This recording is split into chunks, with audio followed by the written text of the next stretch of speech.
So నమస్తే అందరికీ. ఈ వీడియోలో నేను చెక్ రిపబ్లిక్ గురించి కొంచెం ఇన్ఫర్మేషన్ ఇద్దామని అనుకుంటున్నాను. ఎందుకనంటే చాలామందికి, ఎస్పెషల్గా మన వాళ్ళకి అయితే అసలు ఇది ఒక కంట్రీ ఉంది అని కూడా తెలియదు.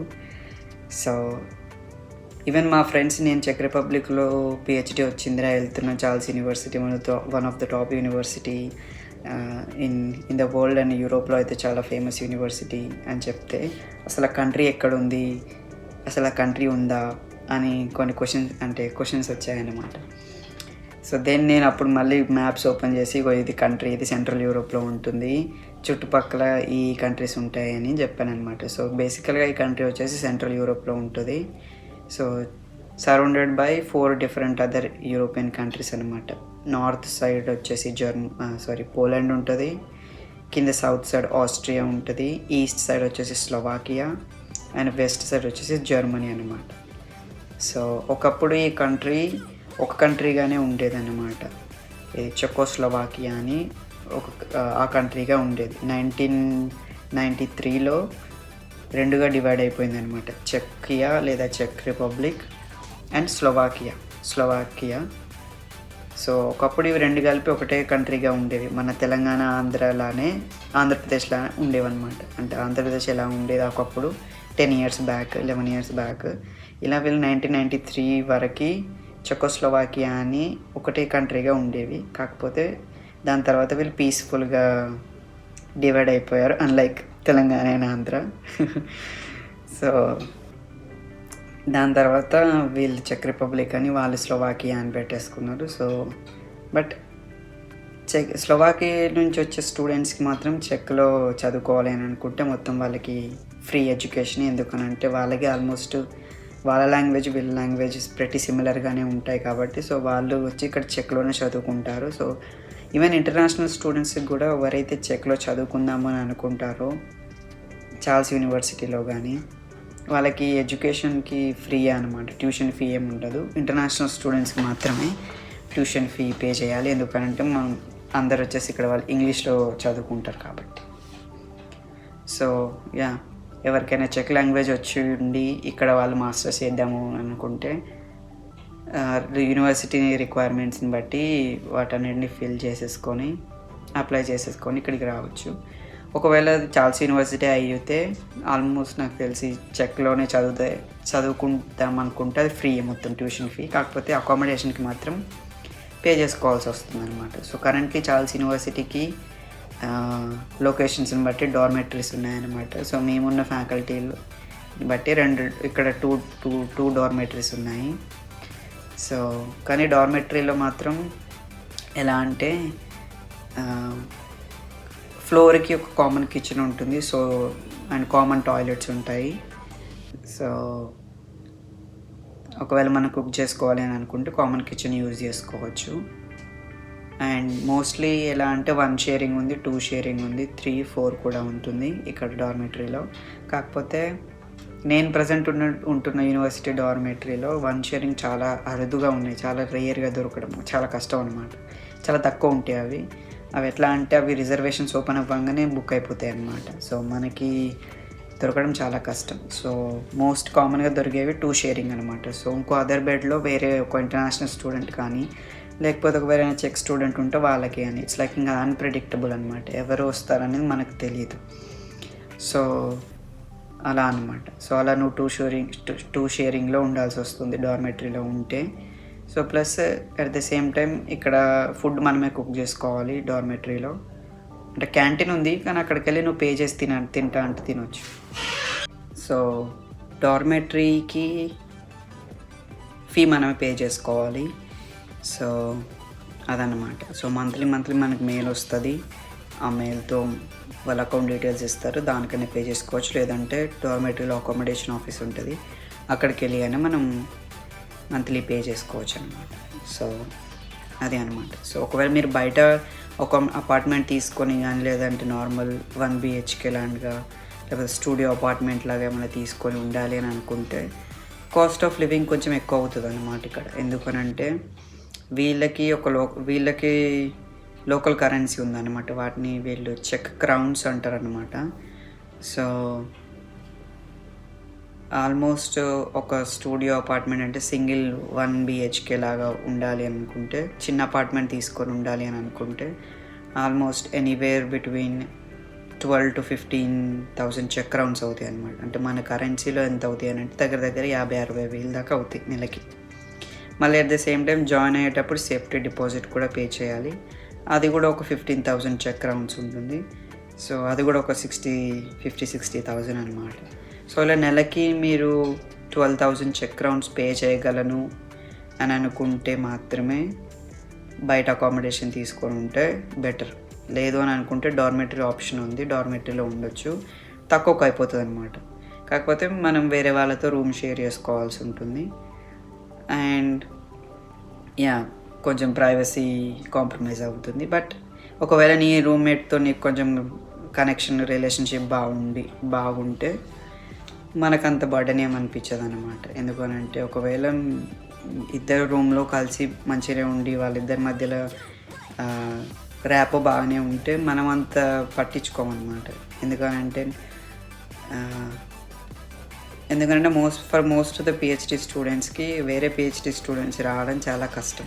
అండ్ ఒకవేళ మనకు తెలిసిన వారు ఎవరైనా ఉంటే మనం అకామిడేషన్ ఆఫీస్కి వెళ్ళి మేమిద్దరం కలిసి ఉందాం అనుకుంటున్నాము, సో మాకు కలిసి ఒక రూమ్ ఇవ్వగలుగుతారా అని అడిగితే వాళ్ళు పాసిబిలిటీ ఉంటే వాళ్ళు ఇస్తారనమాట.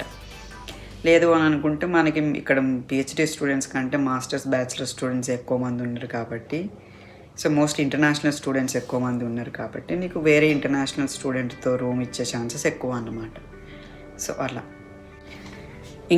ఇంకొక మెయిన్ థింగ్ వచ్చేసి ఇక్కడ పబ్లిక్ ట్రాన్స్పోర్ట్ చాలా బాగుంటుంది. ఐ థింక్ ఎంటైర్ EU కంట్రీస్లో మొత్తం పబ్లిక్ ట్రాన్స్పోర్ట్ చాలా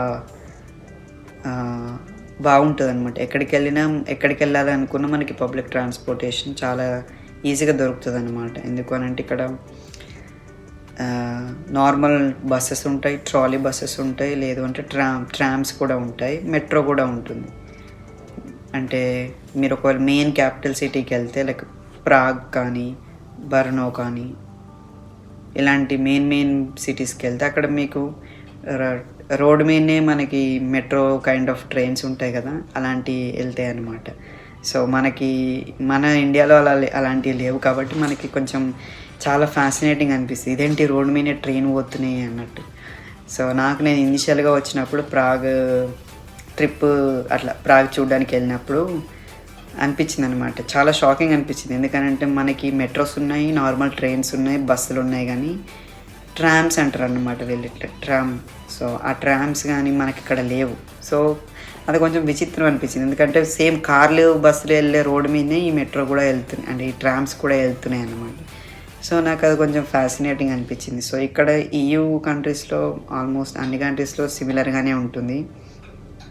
సో పబ్లిక్ ట్రాన్స్పోర్టేషన్ అనేది చాలా బాగుంది ఇక్కడ. అదొకటి నాకు బాగా నచ్చింది. ఎందుకంటే మనం ఇక్కడ చుట్టుపక్కల ఉన్న ఈ దేశానికి చుట్టుపక్కల ఉన్న కంట్రీస్కి వెళ్ళడానికి కూడా డైరెక్ట్ మనం ట్రైన్తో వెళ్ళిపోవచ్చు. ఇప్పుడు ఈ చెక్ రిపబ్లిక్ నుంచి పోలాండ్ వెళ్ళాలి అని అన్నా, జర్మనీ వెళ్ళాలన్నా, లేకపోతే ఆస్ట్రియా వియన్నా వెళ్ళాలన్నా, స్లోవాకియా వెళ్ళాలన్నా, బుడాపెస్ట్ వెళ్ళాలన్నా, హంగరీ ట్రైన్లో వెళ్ళిపోవచ్చు అన్నమాట. సో చాలా కనెక్టింగ్ చాలా బాగుందన్నమాట కంట్రీ టు కంట్రీ.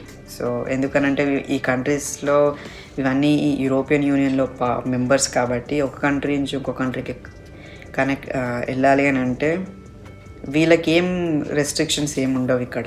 ఎందుకనంటే ఈవెన్ వీళ్ళు ఒక కంట్రీ నుంచి ఇంకో కంట్రీకి ఫ్లైట్లో వెళ్ళినా విత్ ఇన్ EUలో వీళ్ళు పాస్పోర్ట్ కూడా చూపించాల్సిన అవసరం లేదు. ఎందుకనంటే ఎవ్రీ కంట్రీకి వీళ్ళకి ఒక ఐడెంటిఫికేషన్ కార్డు ఉంటుంది అనమాట. నువ్వు కార్డు చూపించి ఈవెన్ నువ్వు ఫ్లైట్లో కూడా వెళ్ళిపోవచ్చు.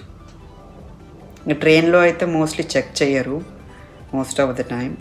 కాకపోతే ఇంకా మనం ఇంటర్నేషనల్ స్టూడెంట్స్ కాబట్టి ఇంటర్నేషనల్ పీపుల్ ఈజీగా ఐడెంటిఫై అవుతాం కదా, బికాజ్ ఆఫ్ మన లుక్స్ వేరే ఉంటాయి, వీళ్ళ లుక్స్ వేరే ఉంటాయి కాబట్టి.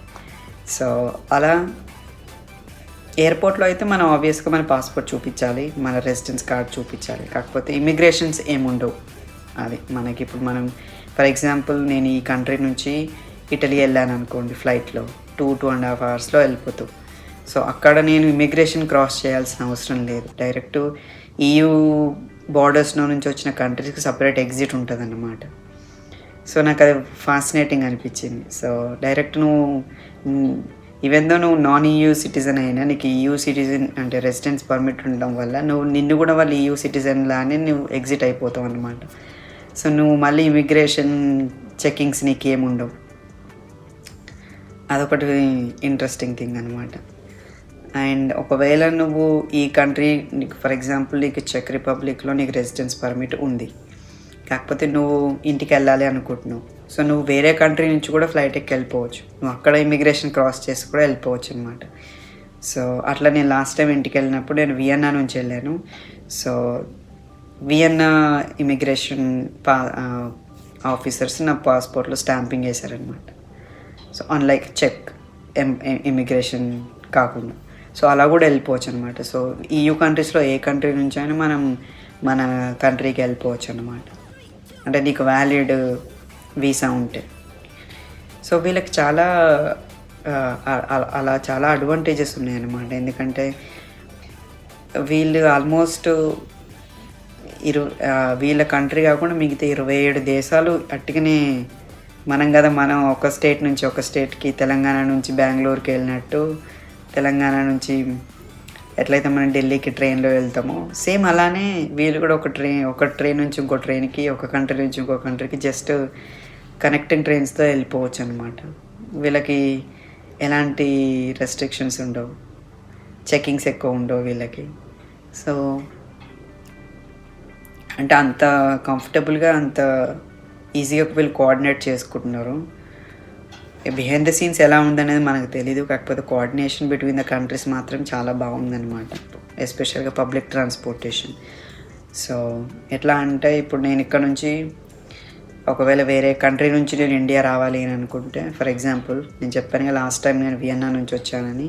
సో నేను ఇక్కడ నుంచి నేను వియన్నాకి ట్రైన్లో వెళ్ళాను. సో ఇక్కడ నుంచి నేను ఈ కంట్రీ బార్డర్లో ఇంకొక ట్రైన్ చేంజ్ అయ్యి ఆ కంట్రీ ఒక ట్రైన్ ఎక్కి డైరెక్ట్ ఆ కంట్రీకి వెళ్ళిపోతుంది అనమాట అట్లా.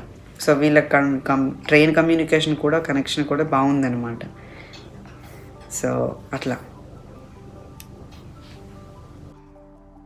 So yeah, that's it for today. So మీకేమైనా ఇంకా ఇన్ఫర్మేషన్ కావాలి అని అనుకుంటే కామెంట్లో మెన్షన్ చేయండి. నాకు వీలైనప్పుడు నేను వాటిని వీడియోస్ లాగా అప్లోడ్ చేస్తాను. And yeah, don't forget to subscribe, comment, share and like the videos, and also support this channel. See you in my next video. Signing off, me Telugu Abbai in Europe.